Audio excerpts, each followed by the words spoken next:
like Jay-Z, and they're like, Jay-Z, that's a nice pink. And it's like, no, this is mauve. Jay-Z chose. I don't know what she's saying, actually. It went out of me because I was like, nobody knows me. Like, oh, so you're back. Why, yes. Yes, I am. What's up, peeps? Welcome and welcome back to my YouTube channel. As you know, I do not like reading, but I need to change that. I've challenged myself to read 12 books this year, and to keep me accountable, I decided to do a book review on each book here on YouTube. And you know, our first book is Get Out of Your Head by Jennie, so we'll be exploring part 2. I'm Melissa Simone, and this is my book report.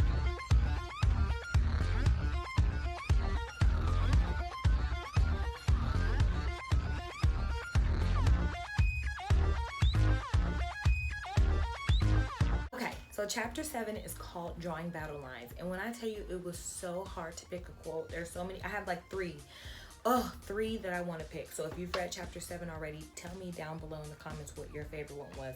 But okay, I think I'm going to choose this one. Most of the time, you and I won't be taken down by a massive demonic attack. Our own small choices are accomplishing everything the devil intends. Our passivity and destruction with zero effort on his part. She's coming for you. She ain't talking about me. She's coming for y'all. Because she clearly is not. No, I'm just kidding. She's, of course, talking about me too. So the reason why that stood out so much to me is because we hear all the time, oh, the devil is busy. The devil is busy. But one thing about the devil is that he is not omnipresent. He is not. So he can't be everywhere at all times. So Jonathan McReynolds has this song, Cycles, I'm not going in cycles, you know? And so it's like once he gets us started in our cycle, all we have to do is maintain our cycle and boom.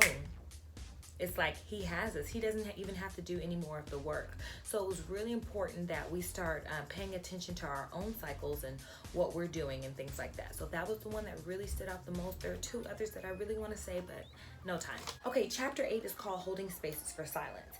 And so here's one of the things that I found really valuable in this chapter. Our attention is the most valuable asset, which prompts the question, what are you attending to? And so it's like, are you attending to your doubts, your fears, God's promises? Are you attending to your need for control? Are you looking at worst case scenarios? Are you looking at the what ifs in lives or the here and now? Are you looking at comparison? And I thought that was so paramount for me in my life to find out what are you looking at? Because have you guys ever heard that quote, what you behold, you become?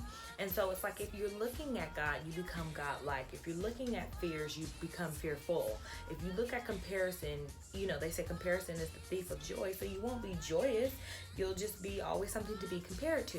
And so I thought that was really important to kind of look at in this chapter. But also she posed the question, what do you think about God? And this is as it relates to choosing to think about him instead of choosing to think about other things. So it's like, what do you think about God? What is your perception of God? I know that it's so hard sometimes because a lot of us grew up with maybe like abusive fathers, and we say God is the father, and it's just like, oh, well, God really doesn't have the best for me, because that's our context, right? That's our context of what a father is. And so I think it's so important to look through the word and find out who the father is and change our context to look like that. So right, we're going through COVID-19. It's like a lot of people are so fearful of the future and things like that. But, you know, what does God say? Like, I'm your provider. So it's like, you don't have to be fearful of whether or not you're going to be provided for. He said that's who he is. So my lens on him is provider. He said he'll never leave me nor forsake me. So my lens on him is always there. And so in different scenarios and situations, even things that arise that are beyond our control, what are we looking at? What do we think about God in this situation? It's so important to see what we think about God in different situations. Chapter 9. Chapter 9 is called Lifelines. And this chapter is all about making sure that you are in community.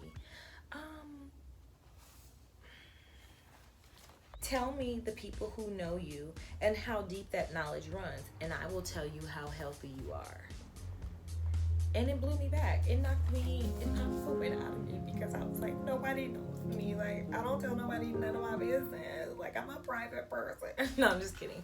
Well, I mean, I don't really tell people my business, but there are like 2 people who I can tell any and everything to. And so what I think she's saying by this is, are you able to express all of who you are? Are you able to get out everything? Because if you're not and you're holding things back and no one has eyes on you and no one can kind of help rear you, right? Then you're probably not the healthiest person. I think we have an innate need to be seen and to be heard and to be known. And for us to have fears of people finding out, you give people the opportunity to love you when you tell them all of who you are and all of your truth, and you just let them respond. You give people the opportunity, and not everyone is going to be safe. Not everyone is going to be able to hold all of your secrets and all the things that you've done, all the things that you think. But there will be somebody who will be able to gather you, look at you, and say that you are loved, you're forgiven, you're seen, you're heard. Figure out why you're doing certain things, why you're thinking certain ways, and they'll be able to help rear you back on the direction and the path that you're supposed to be. Okay, so chapter 10 is called Unafraid, and it's all about surrendering your fears to God. So my favorite quote here is on page 113, and it says this: "What gets most of us in trouble isn't even real fears. We worry about things that may never happen. In fact, research shows that 97% of what you worry over is not much more than a fearful mind punishing you with exaggerations and misinterpretations." Like, okay, for real. Like, for real. Like, our fears are not even real. A lot of our fears are not even real. And that just holds us back so much. It's that whole what if thing. We live in the what if, and it's like 9 times out of 10, what if it ain't even happening? Okay, great. Be prepared for the worst case scenario, but you can't live there. Like, you can't stay there. You can't operate out of there, or else you're just operating out of fear and anxiety. I thought it was good because it's like the whole chapter is just like pretty much like you need to trust God. Like, you just need to trust God. It goes back to that thing of like, what do you believe about God? Like, what did he say? And it's like, if you don't read his word, you're not gonna know what he said. Oh, that's a word. Oh, that. Anyway, scripture says, whatever's true, whatever's lovely, if there be any virtue, think on these things. Like, when you notice yourself slipping into like worrying and thinking about negative things, just flip it. What's true. Even if it's like, this shirt is like mauve. Or if you're like Jay-Z and they're like, Jay-Z, that's a nice pink. And it's like, no, this is mauve. Jay-Z chose to, okay, just kidding. But I mean, just something that's real and something that's true. And a great way to do that is to just go into scripture and find out actually what God says about certain things. And so you have to replace that. A lot of times we can identify what's wrong. It's easy to do that. We can identify what the truth is. But the point is, like, we have to choose to believe that. And how you believe that, for me, how I think that you can believe that is that faith comes by hearing and hearing by the word of God. So you continue to say the truth, and then you hear the truth, and your faith will be built up. Feel me? Do you feel me now? You feel what I'm saying? Chapter 11 is called A Beautiful Interruption. All about cynicism and about how a lot of people nowadays are just cynical. So you just want to be mad? Like, that's just what you want to do with your life? Cool. Stay like that. It talks about cynicism as if it's some kind of determination to harp on the bad things and not look at anything good. One of the ways that we can interrupt the cynicism is by looking at things that are beautiful. And the quote that she says about beauty is, "It's everywhere if you look. If you only have eyes to see. There's such intention, such craftsmanship, such incredible functionality, such beauty, and such proof."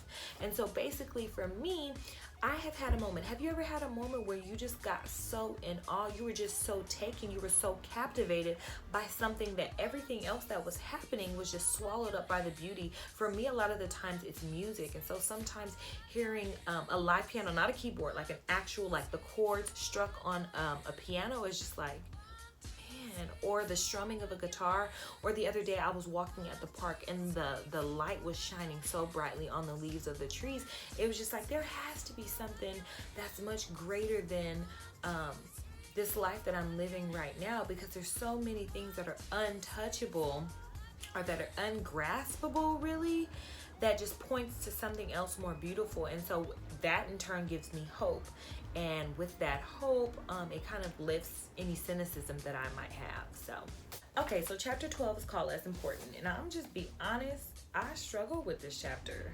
Like, I struggle with what she's saying in this chapter. It's all about humility. And so, the feeling that I got from the chapter, honestly, is that one of the things was that, like, don't seek to be great. Like, don't, and, you know, and so she was talking about how a lot of self-help books and stuff like that nowadays, they, you know, they pump you up and tell you to be great and you're this, you're that. And so she was saying, like, to be humble, you have to be the opposite of that. And so I don't necessarily agree with that. Like, I think it's okay to be great and to want greatness. And here's my scriptural context for that. When I think it was James and John, they sent their mother to Jesus to be like, you know, hey, let my sons, when you come into your kingdom, let my sons be able to sit next to you. You know, I want my sons to be great. And so Jesus didn't rebuke her. He didn't say, like, that's not a good thing for you to be wanting to be great. He was just like, just make sure you're ready to drink of the cup that I'm ready to drink of. And so, so wanting greatness, I don't think is a wrong thing, because he wouldn't have given us, I don't think he would have given us instructions on how to be great if it was a wrong thing. Like, if you want to be the greatest in the kingdom, you must be the like the least of these, you know what I mean? So I don't think greatness is the opposite of humbleness. I think that's like apples and oranges, or I think that's, I don't know a better way to say that, but I don't think that greatness is the oppositeness of humility, because I think that if you are humble, that's a very great thing. So I definitely think that we're supposed to think very humbly about who we are. Like, don't think too highly of yourself, but I also don't think that you should think too lowly about yourself either. I don't think greatness has anything to do with humility, just outright. And maybe I'm struggling with this because I'm in a season of really esteeming myself and building myself up on my most holy of faith. Like, you know what I mean? Like, I'm just in a season of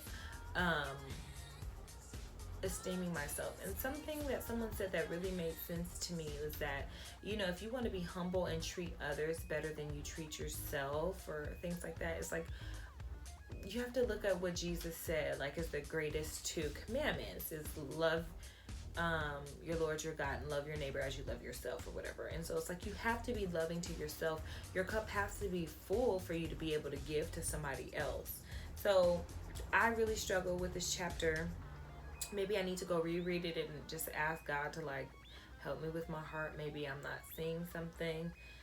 Maybe she is saying the same thing that I'm saying, and maybe I'm just taking offense to it. I don't know. Maybe I need to humble myself. I don't know.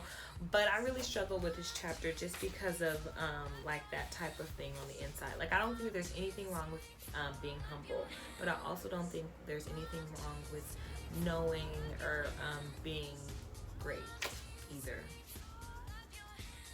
And I think you can be humble and great at the same time, because I think it's great to be humble.